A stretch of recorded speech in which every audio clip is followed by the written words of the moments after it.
Welcome to Reality Check. I'm Wang Guan.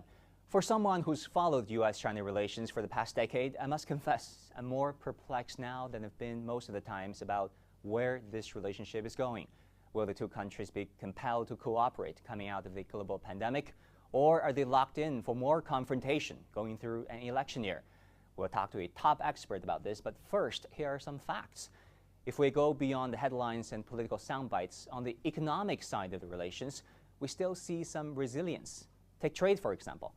Amid Trump's China trade war and Beijing's retaliations in 2018, bilateral trade actually reached an all-time high, $634 billion. That is one of the highest bilateral trade numbers ever recorded. Of course, it took time for the effects of tariffs to kick in, and for the following year, trade volume went down, but it was still not far from the recent peak. In fact, in 2019, Americans bought more goods from China than from any other country, by far. Meanwhile, trade in services continue to grow as well, though at a slower pace. It is a mixed picture in two-way investment. According to Rhodium Group, in 2019, Chinese direct investment in the U.S. dropped to $5 billion, the lowest level in a decade, due to Beijing's outbound policies and U.S. regulatory scrutiny. However, U.S. direct investment in China went up to $14 billion as U.S. firms continue to bet on the Chinese consumer market and saw opportunities from eased restrictions on foreign ownership in sectors such as automotive and finance. Then there is this much talked about relocation of supply chains.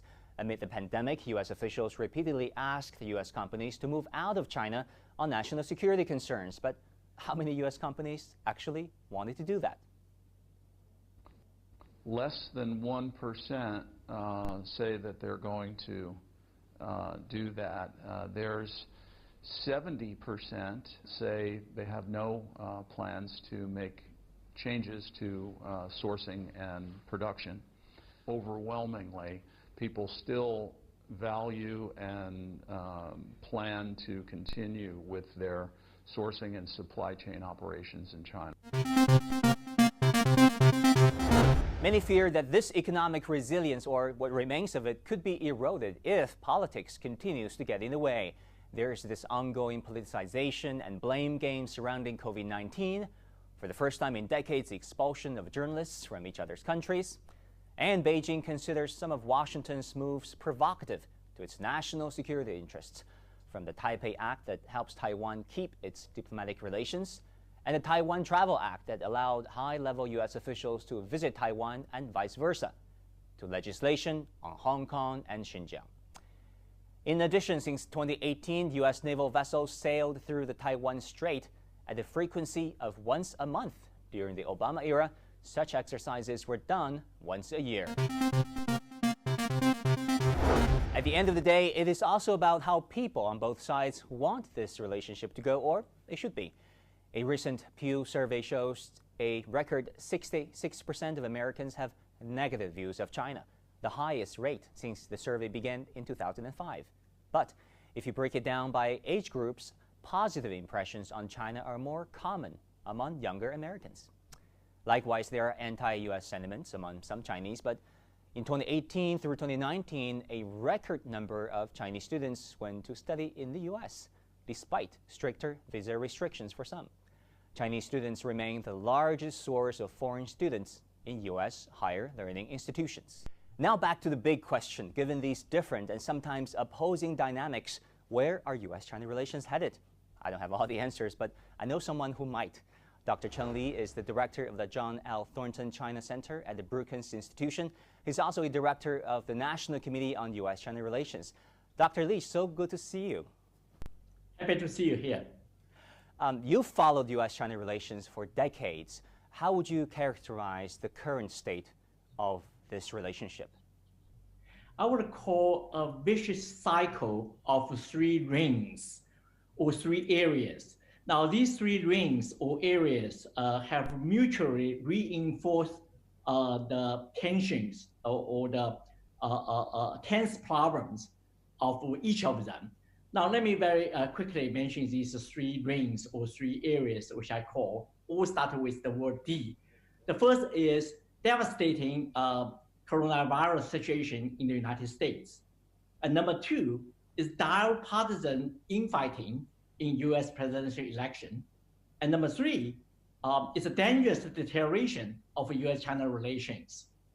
So we are in a situation, it's really unprecedented since China-U.S. established the diplomatic relationship 40 years ago. I want to get your predictions on where U.S.-China relations are headed, both in the short term and in the long term. Well, short term, I think that you probably should not expect too much changes. This is kind of, election season will reinforce this kind of tensions or criticism.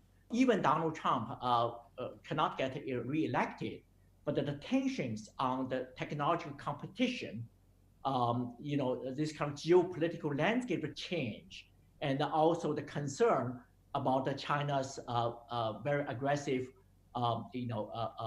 foreign policy from U.S. perspective will continue. And then even Democratic Party win the election, the Republican Party will go after in terms of its policy toward China. So it's not so easy to change the dynamic. So that's the near-term situation.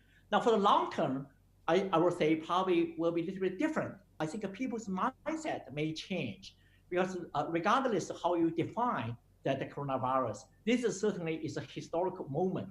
To a certain extent, is the humanitarian crisis in our lifetime.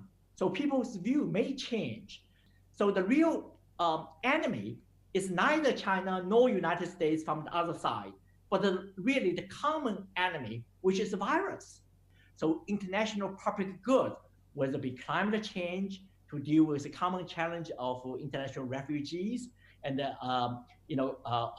also the drug traffics, and the cybersecurity, energy security, and nuclear non-proliferation, and most importantly, cooperation on the public health, such as right now. I think all these things will be a positive force, push for cooperation.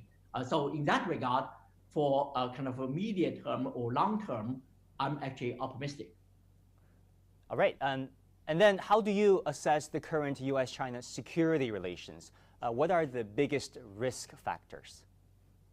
Well, the biggest risk factor certainly is Taiwan.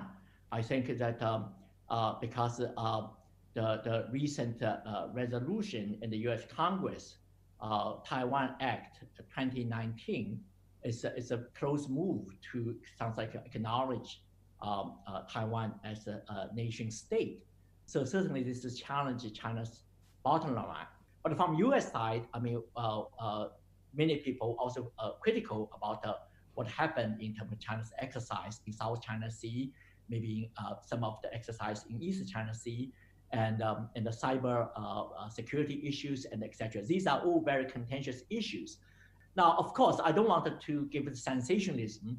The war scenario is maybe only 5 to 10%. Dr. Cheng Li, Director of the John L. Thornton China Center at the Brookings Institution, thank you so much for your insight. It was so good to have you with us. Thank you. And in an open letter to leaders on both sides, Dr. Cheng Li and 70 scholars urged caution for deploying political capital to fight COVID-19. The letter said, relationships can take years to nurture and only moments to destroy.